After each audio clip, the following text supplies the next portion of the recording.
Graça e paz, meus irmãos. Eu agradeço o convite. Então, o nosso ministério ele começou, né, a partir dessas famílias que se reuniram. No início eram 3 e hoje são 5, né, pastor? 5 famílias. E nós fazemos um trabalho de louvor, tanto nas igrejas e ensino, como também através da internet. Se vocês tiverem Facebook, né? Quem de vocês tiver Facebook, pode acessar o nosso canal. Eu vou ligar o gravador, gente, vou explicar por quê. Porque nós temos um trabalho de divulgação da palavra do Senhor através da internet. Então, normalmente, quando nós vamos às igrejas, nós gravamos as mensagens para que outras pessoas possam ser alcançadas também, certo? Então, peço perdão por causa dessa questão aqui, que eu não consegui ligar sozinha. Então, nós temos um canal no YouTube, onde nós colocamos essas mensagens, louvores também, e outros vídeos que a gente grava em casa e pela misericórdia do Senhor, nós gravamos, né? Não somos jornalistas, nem acostumados a lidar com câmeras, mas o Senhor tem nos ajudado. E também temos ido nas igrejas e tem sido bênção, nós temos ministrado ao Senhor. Eu vou falar um pouquinho para vocês do que o Senhor tem feito na minha vida. E, na verdade, até para começar, eu não estaria aqui se não tivesse acontecido a história que eu vou contar para vocês. Em março de 2017, nós tivemos um filho. Eu sou casada com Cleison, alguns conhecem. Quem conhece ele aqui? Muitos, né? Ele congregou aqui quando era criança, é filho da irmã Maria. Talvez vocês não conheçam ele, mas conhecem a irmã Maria, né? Ela não está aqui hoje porque está viajando. E nós temos 2 filhas, estavam aqui, estão lá na salinha, Helena e Júlia. Elas têm 9 anos. E nós tivemos um filho em março de 2017, em março do ano passado. E nosso filho não está conosco mais. Nosso filho faleceu no mesmo dia em que ele veio ao mundo. E essa história, eu contei, inclusive tem o testemunho no YouTube, no canal. É um testemunho reduzido, né? Lá está 18, 20 minutos. Quando eu conto nas igrejas, passa um pouquinho. Mas essa história, ela poderia ser uma história de destruição da minha família. Se vocês pesquisarem isso, é muito comum casais se separarem depois da perda de um filho. E por vários motivos. Um deles é a culpa. Um sempre acaba culpando o outro pelo acontecido. Porque como nossa função é proteger os nossos filhos, então, independente da idade em que eles morrem, o pai e a mãe sempre se sentirão culpados de alguma forma, porque era dever da gente proteger, né? Então, às vezes, os casais, eles não suportam, as famílias não suportam a perda de um filho e as famílias não continuam, elas não persistem. E no nosso caso, aconteceu... Tem algum problema de ficar aqui na frente? Não. Eu estou quase coberta ali pelo púlpito. Sei. Eu vou pegar um. Eu vou trocar um. Oi. Desligou? Foi?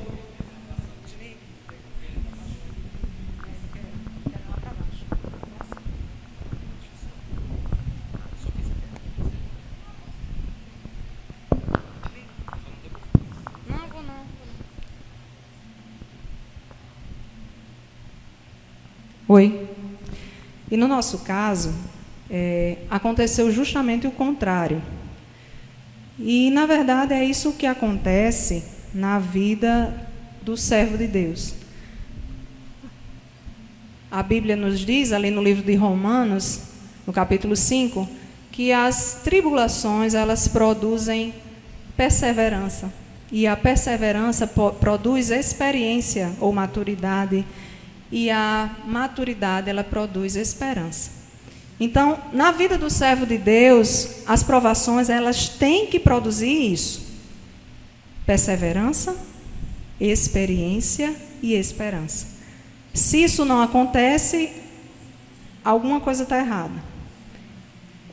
Ou você não era um servo verdadeiro do Senhor, ou você se deixou abalar demais por aquela situação e deixou de confiar no Deus que você serve. E no nosso caso aconteceu, graças a Deus, aconteceu como está lá em Romanos. A tribulação, ela produziu em nós perseverança e tem produzido experiência. Ainda não somos tão maduros assim, né? Creio que chegaremos, atingiremos isso, né? Com mais idade. Mas as tribulações, elas têm produzido em nós uma transformação, tem produzido esse fato, né? A perda do nosso filho, ele tem produzido em nós algo que eu até duvido que tivesse acontecido se nós não tivéssemos perdido ele. Ian era o nome do nosso filho e ele era um filho muito esperado por nós. Ele era muito desejado. Nós demoramos um pouco a ter um outro filho, porque nós tivemos gêmeas e aí foi bem pesado e a gente demorou um pouquinho. Quando elas estavam com 6 para 7 anos foi quando nós decidimos ter outro filho. E então eu engravidei, foi até rápida a gravidez, nós tivemos, e descobrimos que era um menino, foi muita alegria mesmo ter esse filho nessa fase, numa fase em que a gente estava até mais maduro, a gente estava mais experiente, a gente tinha passado já pela primeira experiência de maternidade e paternidade, que todos sabem que é bem difícil, e a gente estava muito feliz com isso. E nosso filho, ele teve problemas, a gente não sabe ao certo o que foi, mas provavelmente algum problema pulmonar, cardíaco, que levou ele no mesmo dia em que ele veio ao mundo. E quando nós voltamos para casa, depois que sepultamos nosso filho, aparentemente parecia que a vida estava normal. Assim, demora um pouco a cair a ficha. Não sei aqui quem já perdeu alguém muito próximo, mas parece que não... que é demorada. E eu não tomei nenhum tipo de remédio, essas coisas que algumas pessoas precisam tomar remédio para controlar a ansiedade e outras coisas quando acontece esse tipo de situação. Eu não tomei, mas mesmo assim eu me sentia como se tivesse dopada. E eu voltei para casa e voltou a minha vida normal. Eu estava de licença gestante, eu tive direito à minha licença. Mas... para quem já vivenciou o luto, sabe que esses dias eles se alternam muito. Tem dias em que você está super bem, parece que não aconteceu nada. E tem dias em que é muito difícil, muito difícil. Tem dias em que você não consegue imaginar que vai sair daquela situação. Então foram assim, esses primeiros dias, essas primeiras semanas foram assim.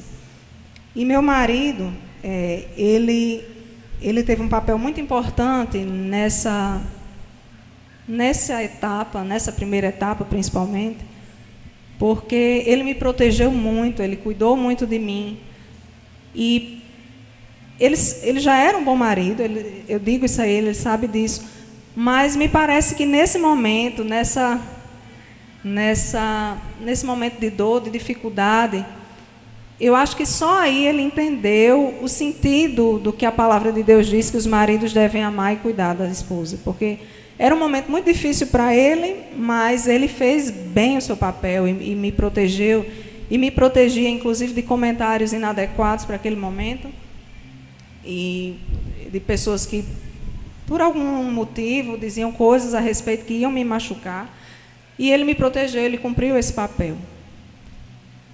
E durante esse processo todo, chegou um tempo, ali lá pelos 40 dias, 2 meses mais ou menos do que tinha acontecido, chegou um tempo em que eu já não aguentava mais ficar em casa.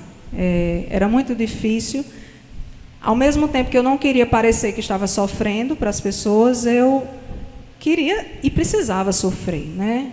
Os psicólogos dizem que o luto ele precisa ser vivido.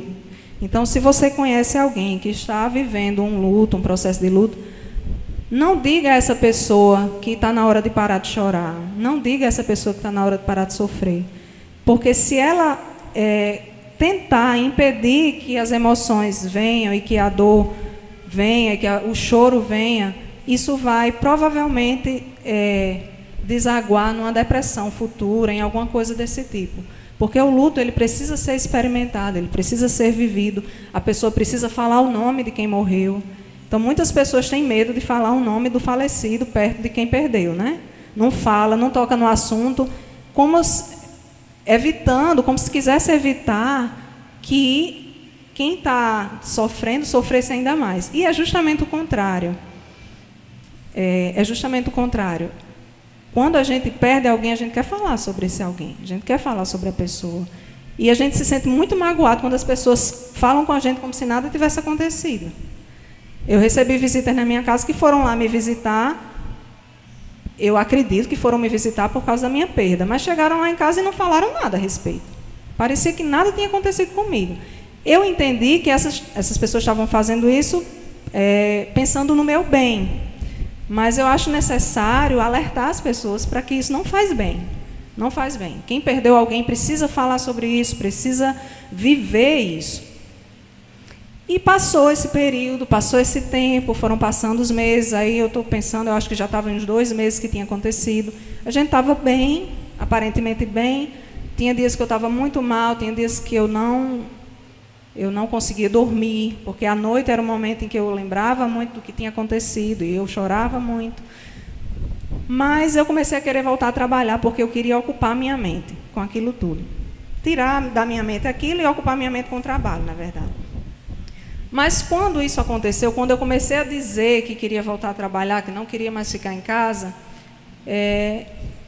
Deus começou a falar comigo, assim, no meu íntimo, de uma forma muito sutil, não era algo a ouvir a voz de Deus, era muito sutil.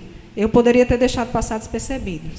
Mas Deus falava comigo dizendo, não volte a trabalhar, aproveite esse tempo, você vai ter a licença e aproveite esse tempo para me conhecer. Eu quero que você me conheça, eu quero que você me busque. E eu ouvi essa voz bem sutil me dizendo isso, e eu disse, eu vou fazer isso, eu vou aproveitar esse tempo. Eu reclamava tanto antes que eu não tinha tempo para fazer coisas que eu queria, como ter um plano de leitura bíblica, ler a Bíblia com mais frequência, tirar um tempo bom para ficar orando, ou falando com Deus, ou louvando. E eu reclamava antes, pessoas mais próximas a mim sabem que eu reclamava que não tinha tempo. E, de repente, aparece esse tempo e eu não estava aproveitando. Muitas vezes eu gastava meu tempo, minha tarde, que era o período que as meninas estavam na escola, eu gastava esse período, sei lá, assistindo alguma coisa na TV, mas para... Não era nem para assistir em si, mas era para aquilo ocupar minha mente, né? Eu ficava ali assistindo. E quando Deus começou a dizer que eu tinha que buscá-lo, eu comecei a obedecer aquela voz. Eu senti, eu achei que era a voz de Deus e eu comecei a obedecer aquela voz. E meu marido está de prova aqui, ele sabe o que era que acontecia, o que foi que aconteceu. Eu comecei a usar as minhas tardes, ou pelo menos parte delas, para passar um tempo e um bom tempo com o Senhor. Muito tempo. E pela primeira vez, apesar de vários anos conhecendo a Jesus, apesar de alguns anos já bem próxima dele, inclusive ativa na igreja, pela primeira vez eu realmente passei a gastar tempo com o Senhor. E eu entrava no meu quarto, eu trancava minha porta, às vezes ele ia lá, batia, eu nem respondia. E eu passava tempo com Deus. Às vezes eu não dizia nada, às vezes eu só chorava, dependendo de como eu estivesse. E às vezes eu dizia, às vezes eu falava, às vezes ele falava comigo. E o que foi acontecendo foi que ele foi me preenchendo de alegria e de paz. E eu pude experimentar algo que eu só ouvia falar. A gente ouve muito dizer que a alegria do Senhor é a nossa força. A gente ouve dizer, né, repete aquele texto bíblico, que ele transformará as roupas de luto em vestes de alegria. E acho que é Isaías, né, o profeta Isaías dizendo isso. E nós costumamos repetir essas frases, cantamos músicas que dizem isso, mas a gente muitas vezes não experimenta isso, na verdade. E tem algo que eu comecei a fazer, que foi a dizer isso para as pessoas. Se você está triste ou abatido ou cansado por qualquer dificuldade, Deus tem alegria para você. Deus tem alegria verdadeira para você. Não é a alegria passageira, aquela que o mundo dá.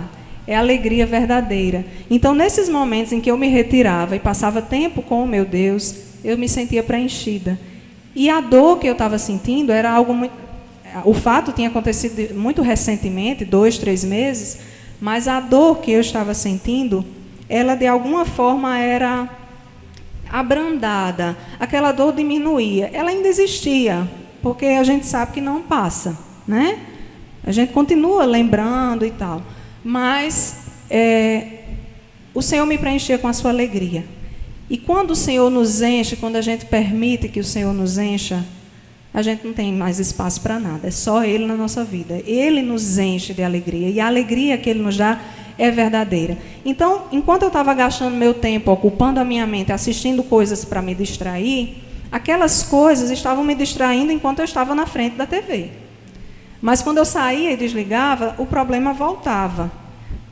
E algumas vezes a gente faz isso. Eu não sei se vocês fazem isso, mas eu acho que é até comum as pessoas fazerem isso. A gente ocupa a mente para esquecer dos problemas.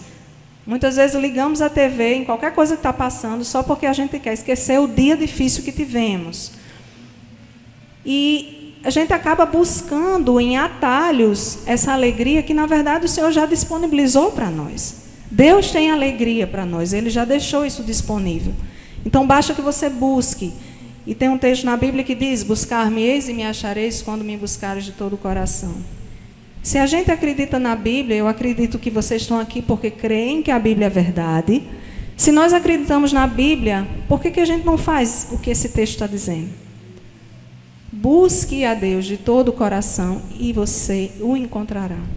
Deus está esperando que a gente busque Ele de todo o coração. Deus, Ele não é privilégio de pessoas que fizeram seminário teológico, não. Ele não é privilégio de pastores, Ele não é privilégio de líderes. Deus, Ele quer se relacionar com cada um dos seus filhos. E às vezes a gente quer um intermediário. A gente sabe que Jesus é o único mediador entre Deus e os homens, mas a gente fica querendo intermediários, achando que o pastor tem uma oração mais forte, achando que aquele líder tem uma oração mais poderosa, e você não para lutar as suas lutas no seu quarto. Ninguém vai lutar as suas lutas, não, meu irmão. As pessoas podem te ajudar em oração, mas tem lutas que, se você não for para a trincheira, você não vai vencer.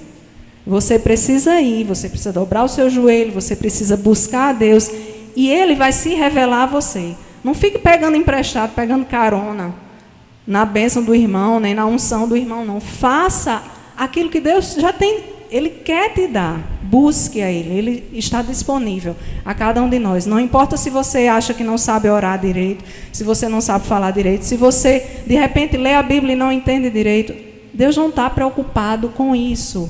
Ele diz, quando for orar, Jesus diz, quando for orar, entra no teu quarto, fecha a tua porta e fala com o Senhor em secreto. Ele vai se revelar a você no secreto. E Ele vai te recompensar por aquilo que você tem feito. Então, se você busca, você vai encontrar. Às vezes, a gente costuma achar que Deus tem filhos prediletos. Ah, porque Deus só abençoa o irmão fulano de tal. Deus só fala com o irmão fulano, com a irmã fulana. E Deus não fala comigo, e nada acontece na minha vida, e eu queria que Deus fizesse algo, um mover na minha vida, e Ele não faz. Mas será que não é porque o irmão fulano, a irmã fulana estão buscando a Deus, enquanto você está perdendo tempo com coisas vãs?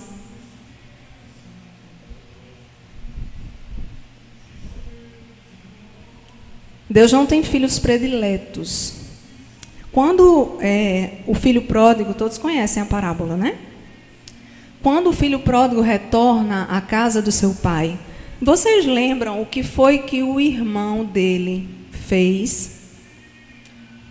Quando o irmão soube que estava tendo uma festa na casa dele, do pai, ele pede a um empregado que vá na casa saber que festa era aquela, o que era que estava acontecendo. E ele se ira porque o pai recebeu o irmão com aquela festa. E se você prestar atenção, não dá para parecer que esse filho não tem intimidade nenhuma com o pai? Esse filho mais velho que estava em casa? Ele estava lá o tempo todo, mas ele usou um servo como intermediário para falar com o seu pai. Ele não tem intimidade. E tantas vezes nós estamos dentro da igreja, ou seja, estamos na casa do Pai, se você for considerar a igreja como casa, mas sabemos que nós somos a casa do Senhor, nós somos a habitação do Espírito Santo, mas considerando aqui que a igreja seria o símbolo, seria o significado, seria uma representação dessa casa, nós estamos às vezes na igreja, mas somos como esse filho mais velho, que manda recado para falar com o pai. Porque não se sente digno, porque não se sente próximo, eu não sei. Mas você pode falar com Deus diretamente. Você não precisa que Ele mande recado para você por outra pessoa, nem você precisa mandar recado para Ele por outra pessoa. Não use intermediários. Busque a Deus. Então, quando eu passei a fazer isso, o Senhor me preencheu. E Ele começou a colocar no meu coração uma misericórdia tremenda pelas pessoas que não conhecem a Jesus.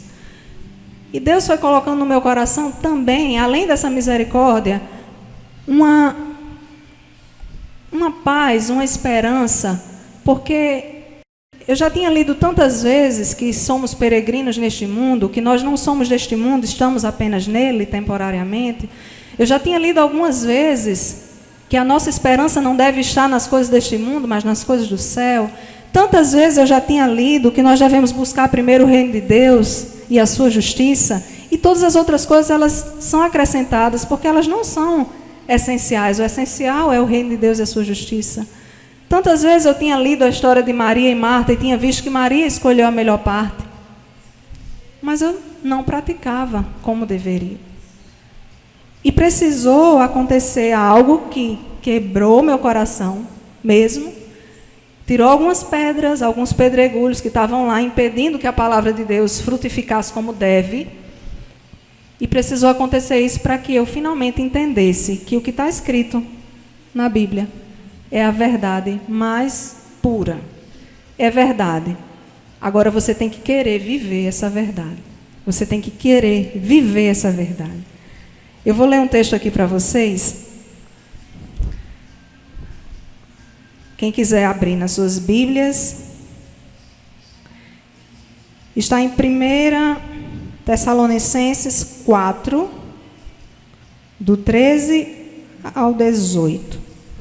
1 Tessalonicenses 4, do 13 ao 18. Eu vou esperar vocês abrirem para nós lermos.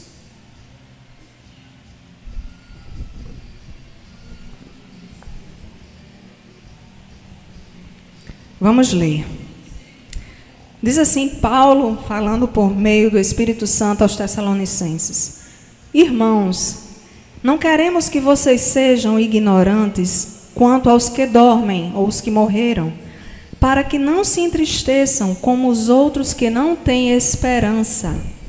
Se cremos que Jesus morreu e ressurgiu, cremos também que Deus trará, mediante Jesus e juntamente com ele, aqueles que nele dormiram ou morreram. Dizemos a vocês, pela palavra do Senhor, que nós, os que estivermos vivos, os que ficarmos até a vinda do Senhor, certamente não precederemos os que dormem.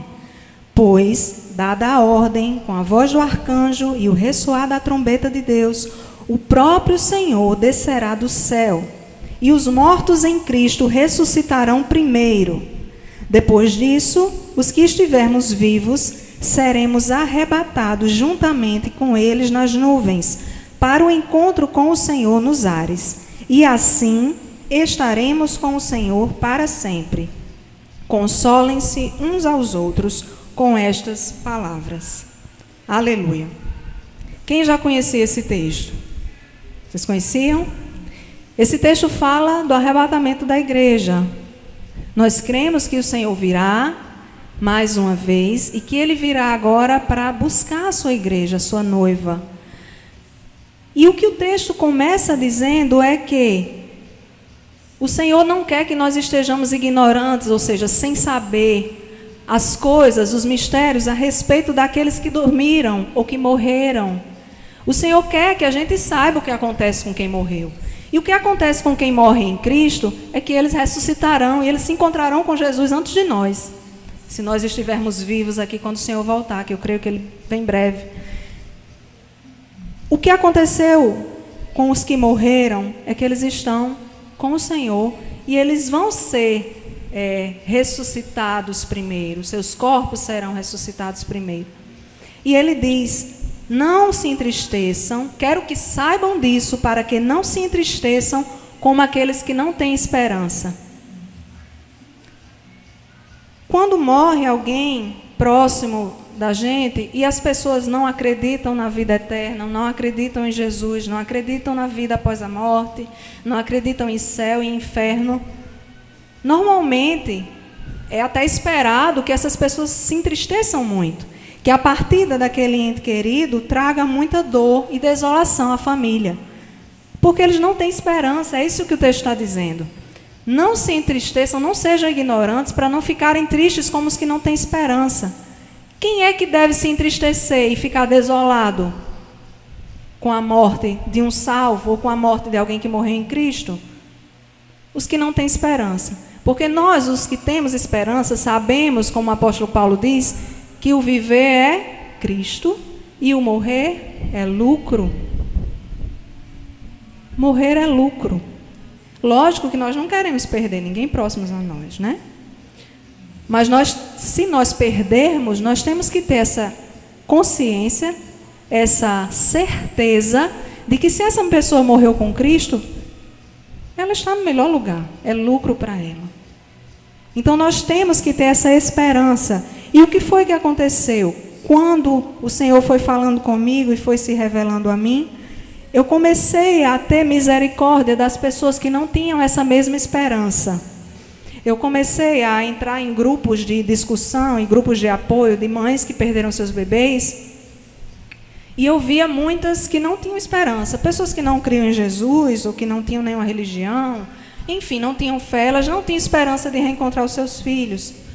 Ou tinham uma esperança, mas aquela esperança de, eu acho que vou, eu espero encontrá-lo, mas não tinham a esperança bíblica. A esperança bíblica, gente, não é, eu acho que vai acontecer, eu espero que vai. A esperança bíblica é certeza, é expectativa, é você já saber que aquilo existe e você está aqui só na expectativa de que vai acontecer. Quantos têm esperança, expectativa de que estarão com o Senhor um dia? Nós temos, isso é certeza, é certeza. Não é, eu espero, eu acho, eu espero, não, é certeza. Então o Senhor foi colocando no meu coração, e eu acredito que isso aconteceu com o Cleison também,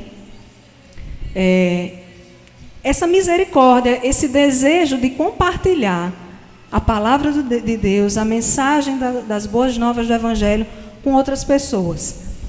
E é por isso que eu disse no início que se nada disso tivesse acontecido, se eu não tivesse perdido meu filho, eu provavelmente não estaria aqui. Não porque o cuidado com ele fosse me impedir de fazer isso, mas porque eu acho que eu não teria tido esse despertar, essa noção da urgência que nós temos de anunciar o Evangelho de Jesus. Porque o que foi que aconteceu? Eu fui começando a ter a consciência da esperança de que eu vou encontrar com ele um dia, como vou encontrar com todos os santos e com o Senhor, mas eu comecei a ficar aflita de alguma forma e me compadecer das pessoas que não tinham aquela mesma esperança. Eu vou encontrar meu filho, mas quantas mães estão aí com os filhos envolvidos com droga, com o mundo do crime, com tantas coisas, e eles podem sair e podem não voltar, como os nossos também, pode acontecer de sair e não voltar, a gente sabe, mas quantas têm essa esperança de que irão encontrar com seus filhos na eternidade? Isso foi movendo o meu coração, Deus foi colocando isso no meu coração, e eu disse, eu preciso anunciar, eu preciso. Foi vindo ao meu coração essa urgência de falar da mensagem do Evangelho, de esperança, da graça, da misericórdia de Jesus para as pessoas. E muitas vezes Deus quer nos usar, e Deus não quer que aconteçam tragédias conosco para que Ele nos use. Deus não é nenhum tirano e Ele não é alguém que fica castigando a gente pelas coisas, mas pelas coisas que fazemos ou deixamos de fazer.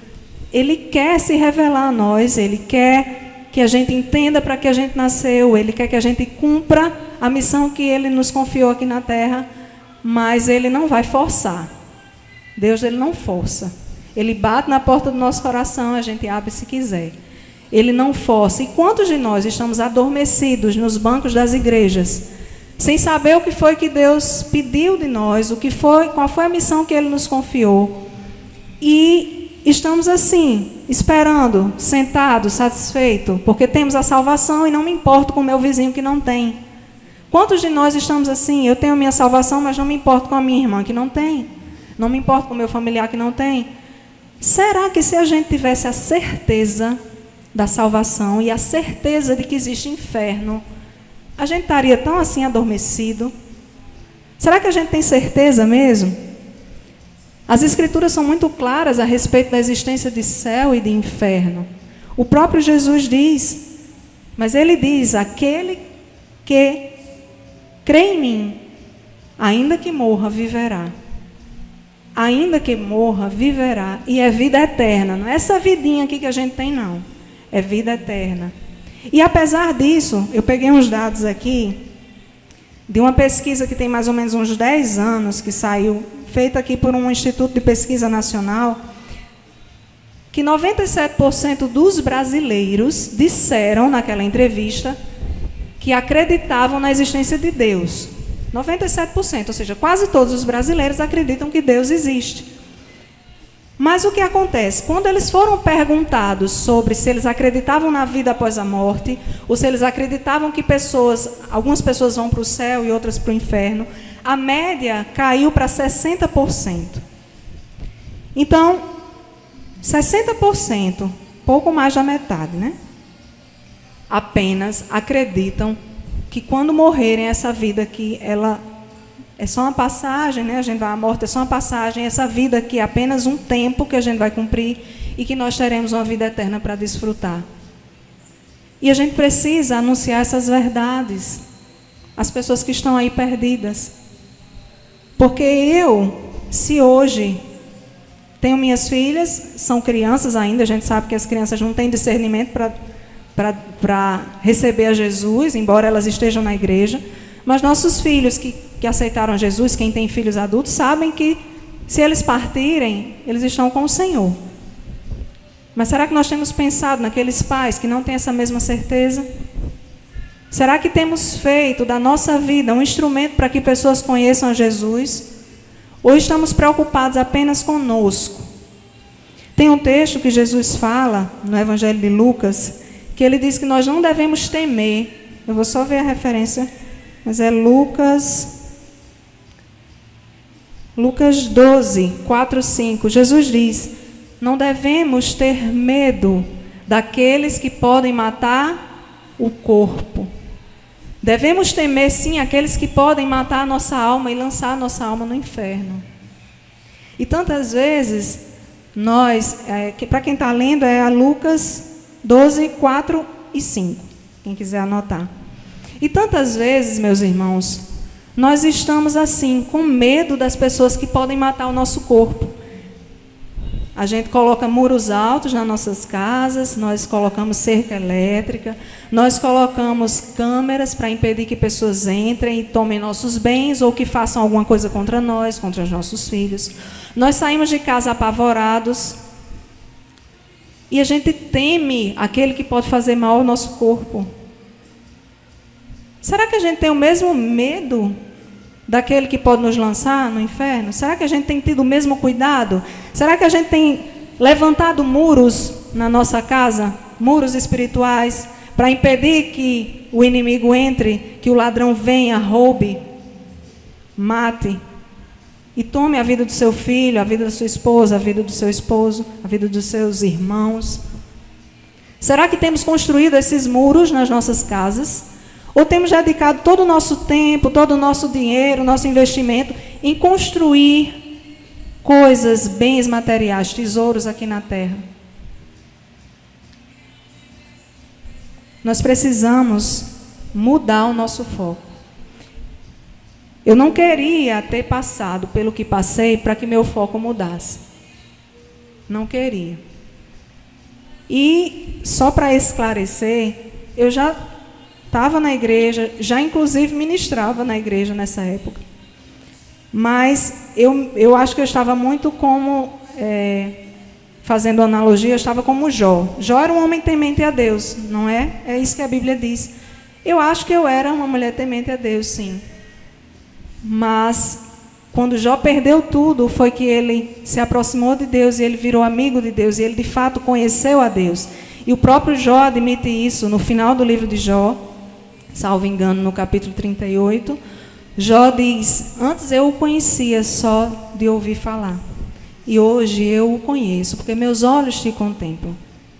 E às vezes nós estamos assim, não é que nós tenhamos perdido a nossa salvação, não. Nós somos salvos. Mas nós somos salvos e estamos adormecidos, paralisados. E Deus tem tanto para nos revelar, Ele quer nos mostrar tantas coisas, mas Ele precisa que nós tenhamos essa atitude, que a gente dê o primeiro passo. Quando o filho pródigo voltou à casa do seu pai, quando eu li esse texto, foi algo que ficou muito marcante na minha mente. Quando ele volta, a atitude de voltar é dele, não é verdade? Ele decide voltar para a casa do seu pai. Mas o que é que o texto diz? Quando ele aponta no horizonte e o pai o vê, o que é que o pai faz? Ele sai da sua casa e corre para abraçar o seu filho. Então, a gente sabe que isso é uma parábola e que Deus nos ensina através das parábolas. Jesus contava essas pequenas histórias para nos ensinar verdades a respeito dele, e a respeito do reino de Deus. Então Deus, Ele quer de nós apenas um sinal. Ele quer apenas nos enxergar, avistando. Ele quer nos avistar ao longe, no horizonte. Basta que você dê o primeiro passo. Ah, mas eu não tenho paciência. Eu não tenho paciência de ficar muito tempo orando, lendo a Bíblia. Eu canso, eu tenho sono. Eu também tinha, ainda tenho às vezes. Não sou super crente não, viu? Não existem super crentes, certo? Mas Deus, Ele precisa que você dê esse sinal, que você diga: eu quero, Senhor, eu quero te conhecer melhor, eu quero estar mais próxima do Senhor. E quando você der esse sinal, Ele certamente irá descer de onde Ele está, e Ele irá correr e te encontrar. E Ele irá calçar sandálias novas nos teus pés, irá te vestir com a roupa nova, irá colocar um anel no teu dedo. E assim Ele fará. Agora, nós precisamos dar esse primeiro passo. E, gente, quando a gente começa a buscar o Senhor de todo o coração, e a dedicar tempo a estar com Ele, esse tempo passa tão rápido. E antes, o que para mim parecia muito tempo, ficar meia hora falando com o meu Deus, é tão rápido.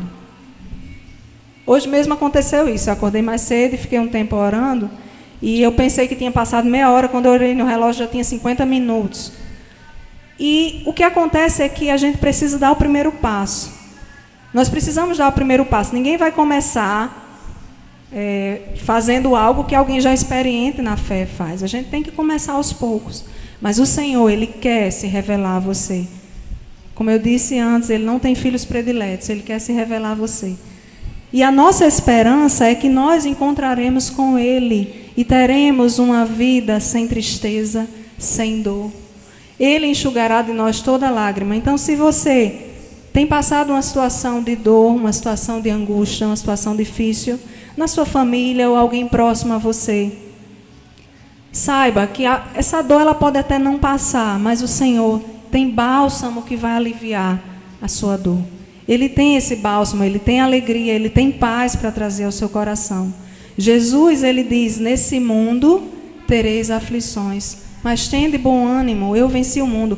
E antes de Ele dizer essa frase, Ele diz: eu tenho dito essas coisas a vocês, para que vocês tenham paz. Para que a gente não fique inquieto com as coisas que acontecem ao nosso redor, que tantas vezes as circunstâncias tomam a nossa mente de uma forma, e a gente começa a olhar para a circunstância e não olha mais para o Senhor. E nós precisamos focar em Deus. A nossa vida aqui, Deus tem bênçãos para nós aqui. Deus tem salvação para a nossa família. Deus tem transformação para a nossa família. E Ele vai usar de várias formas para fazer isso. Ele tem seus propósitos em todas as coisas. Ele tem bênçãos, Ele tem saúde, Ele tem provisão. Tudo isso é bíblico. O que a gente não pode é colocar os olhos só nessas coisas e esquecer das coisas eternas, que são o principal. Nós precisamos olhar para Jesus E se nós temos a esperança que um dia nos encontraremos com Ele, é nosso dever anunciar essa mesma esperança àqueles que estão perdidos. É nosso dever. O Senhor irá cobrar de nós as vidas que estavam próximas a nós e que sequer ouviram falar do Senhor. Não é que você vai chegar e querer pregar para uma pessoa, não.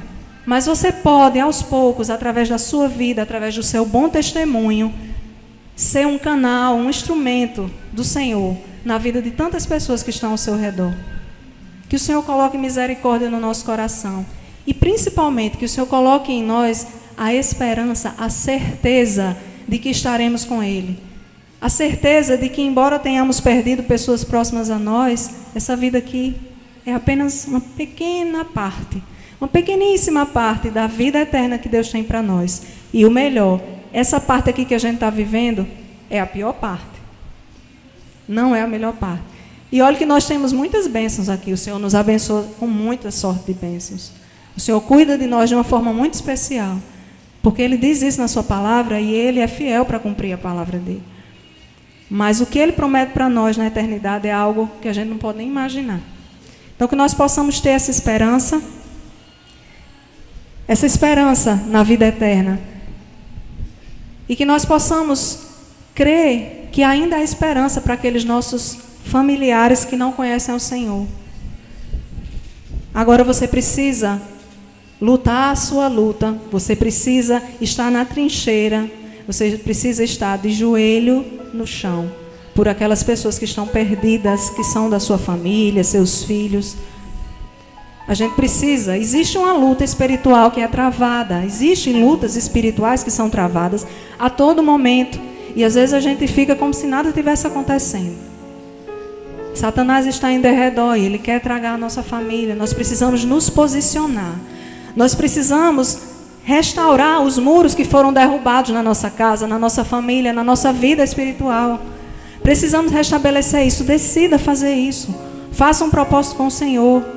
Eu sei que nem sempre é fácil, porque tantas coisas querem tomar a nossa atenção. Às vezes a gente passa 2 horas na frente da televisão assistindo qualquer coisa. Um jogo de futebol, um filme, e passa tão rápido a gente nem sente. E às vezes Deus só pede de nós um momento de intimidade em que Ele quer falar conosco. E a gente acha muito. Deus quer falar com você. Ele precisa que você reaja. Não espere ser quebrado. Não espere ser quebrado. Não espere ser moído para tomar uma atitude de se posicionar e de buscar a Deus como algo precioso. Buscar o Senhor como algo precioso. Ele é precioso, diz lá em Provérbios. Se me buscar, como a prata e como o ouro me buscar. Ele é precioso, a palavra do Senhor é preciosa. Nós precisamos dar o devido valor a ela. Temos dado tanto valor a tantas coisas. E a palavra de Deus tem ficado perdida na nossa vida. E essa palavra aqui, meus irmãos, não é só para vocês não, viu? É para mim também, que todos os dias eu tenho que me lembrar disso. Todos os dias eu tenho que me lembrar disso. E vocês podem ter certeza que se um dia ou se alguns dias eu não me lembrar disso, eu vou começar a me encher de novo da minha dor, eu vou começar a me encher de novo das minhas mazelas, sabe? Das minhas feridas, das coisas que estão aqui. E eu volto a ser como era antes, porque a gente precisa se alimentar da palavra de Deus todos os dias. Você não come só uma vez por dia, não é? A gente come todos os dias, várias vezes por dia, mas a gente quer, com a palavra de Deus, vir para a igreja uma vez por semana, comer o pão espiritual e voltar para casa e passar a semana como se não tivesse que se alimentar. E às vezes a gente não sabe por que a gente fica fraco, por que a gente não consegue vencer pecados, por que a gente não consegue dar um bom testemunho, por que a gente não consegue vencer lutas espirituais, porque a gente não se posiciona.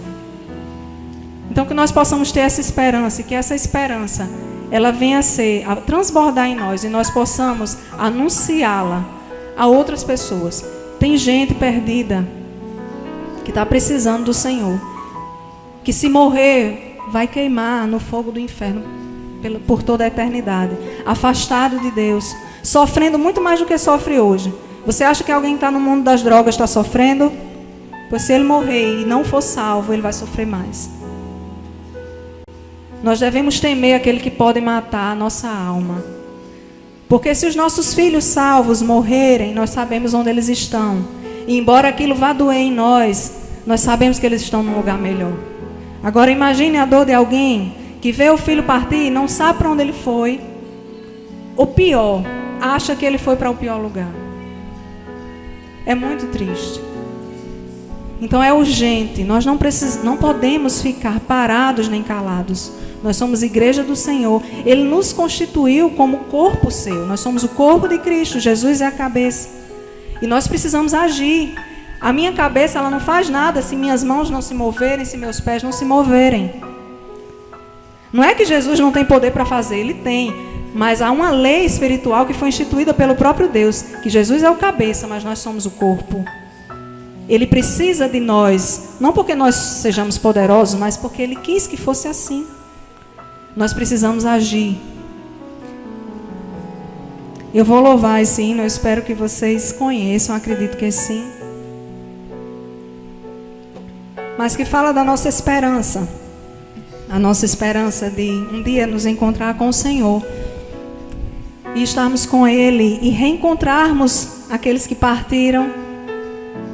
E é uma música que traz muita alegria, muita esperança e muito consolo ao meu coração.